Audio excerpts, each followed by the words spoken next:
पहले भारत जोड़ो यात्रा, फिर भारत जोड़ो न्याय यात्रा और फिर 2024 के लोकसभा चुनाव में 99 सीटें जीतकर राहुल गांधी लोकसभा में नेता प्रतिपक्ष तो बन गए। इस पूरी यात्रा के दौरान राहुल गांधी ने अपनी छवि भी बदली और दोस्त भी, लेकिन अब यही नए सियासी दोस्त राहुल गांधी के सियासी दुश्मन भी बनते जा रहे हैं और अब हरियाणा में चुनाव होने हैं। तो ऐसे ही एक पुराने सियासी दोस्त और अब नए नए बने सियासी दुश्मन ने ऐसा दाव खेल दिया है कि आने वाले विधानसभा चुनाव में कांग्रेस के लिए मुसीबत लगभग तय है। नमस्कार, मैं हूं रिया और आप देख रहे हैं द फोर्थ वन इंडिया।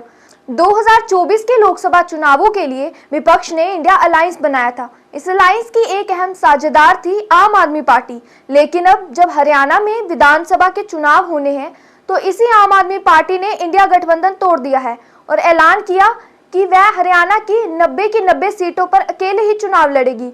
इसके लिए आम आदमी पार्टी की ओर से पंजाब के मुख्यमंत्री भगवंत मान ने एक कैंपेन भी लॉन्च कर दिया है। आने वाले दिनों में हरियाणा में इलेक्शन आ रही है तो आम आदमी पार्टी पूरी ताकत से हरियाणा की इलेक्शन लड़ेगी, विधानसभा की, क्योंकि दिल्ली में हमारी सरकार है, पंजाब में हमारी सरकार है। आधा हरियाणा पंजाब से टच करता है, आधा हरियाणा दिल्ली से टच करता है। तो हरियाणा के लोग, जब भी हम इससे पहले भी रोहतक गए, टोहाना गए, जींद गए, सोनीपत गए, तो लोगों ने हमसे ये आग्रह किया कि आप हरियाणा में क्यों नहीं आते। हम हरियाणा में भी बदलाव चाहते हैं, क्योंकि हरियाणा ने हर एक पार्टी को टाइम दे दिया, हर एक पार्टी को, not only BJP and Congress, local party, क्षेत्रीय पार्टियों को भी टाइम दिया, लेकिन किसी ने भी हरियाणा के लोगों के साथ वफा नहीं की। अब इतना तो साफ है कि कांग्रेस को ना सिर्फ बीजेपी के खिलाफ चुनाव लड़ना है, बल्कि अब उसे चंद महीने पहले एक सहयोगी रही आम आदमी पार्टी के भी खिलाफ चुनाव लड़ना है।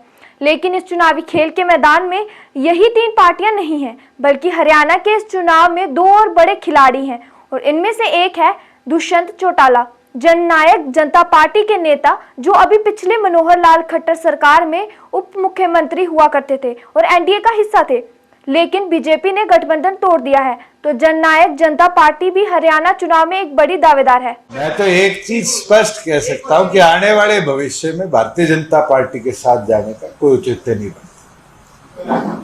जो परिस्थिति आज बनी है और जिस वजह से बनी है, वो जनता का गुस्सा जननायक जनता पार्टी के विरुद्ध में नहीं था। एंटी इनकम्बेंसी का सबसे बड़ा कारण भारतीय जनता पार्टी हमारे लिए रही और हमने वो नतीजा भुगता है और आने वाले भविष्य के लिए मुझे नहीं लगता कि ऐसा कोई सवाल।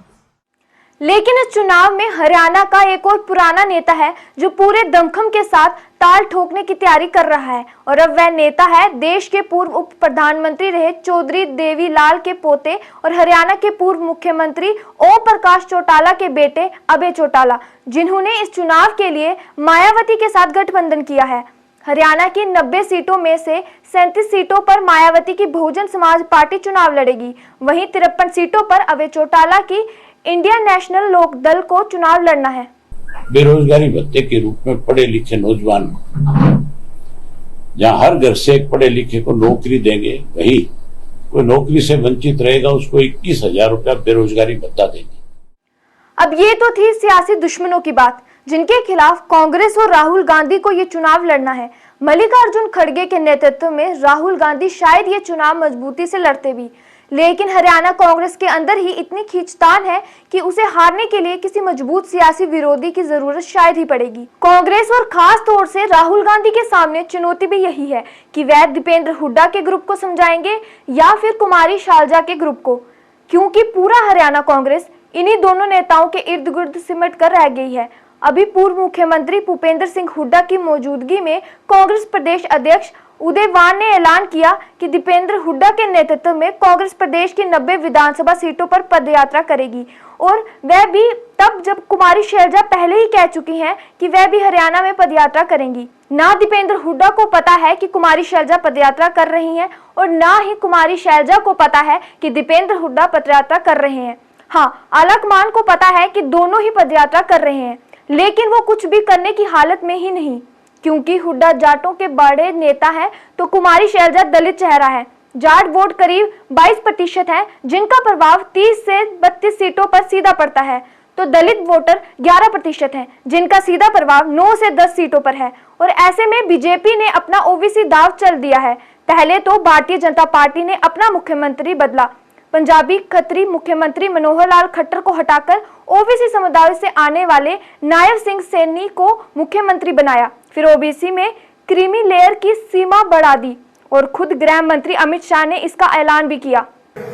नायब सिंह जी की कैबिनेट ने 3 निर्णय करे हैं। सबसे पहला निर्णय, क्रीमी लेयर की सीमा 6 लाख से बढ़ाकर 8 लाख करने का निर्णय नायब सिंह सैनी भाजपा सरकार ने किया है। जिस अग्निवीर को लेकर कांग्रेस बीजेपी पर हमलावर है, उसी अग्निवीर के लिए हरियाणा पुलिस में 10% के आरक्षण का भी प्रावधान कर दिया गया। और अभी ये सब तब है जब चुनाव का ऐलान भी नहीं हुआ है। अगर चुनाव का ऐलान होता तो बीजेपी और भी अग्रेसिव होगी। और अगर आम आदमी पार्टी या फिर जननायक जनता पार्टी या इंडियन नेशनल लोकदल बसपा को एक बार भूल भी जाएं और मान ले कि मुख्य मुकाबला भारतीय जनता पार्टी और कांग्रेस में ही होने वाला है, तब भी कांग्रेस के सामने लड़ाई हुड्डा बनाम शैलजी की होगी। और इस लड़ाई को जीतना कांग्रेस के लिए लोकसभा या विधानसभा का चुनाव जीतने से भी मुश्किल होने वाला है। अभी के लिए बस इतना ही, फिर मिलेंगे नई खबर के साथ। इसी के साथ हमें दीजिए अनुमति और आप बने रहिए द फोर्थ वन इंडिया के साथ। धन्यवाद।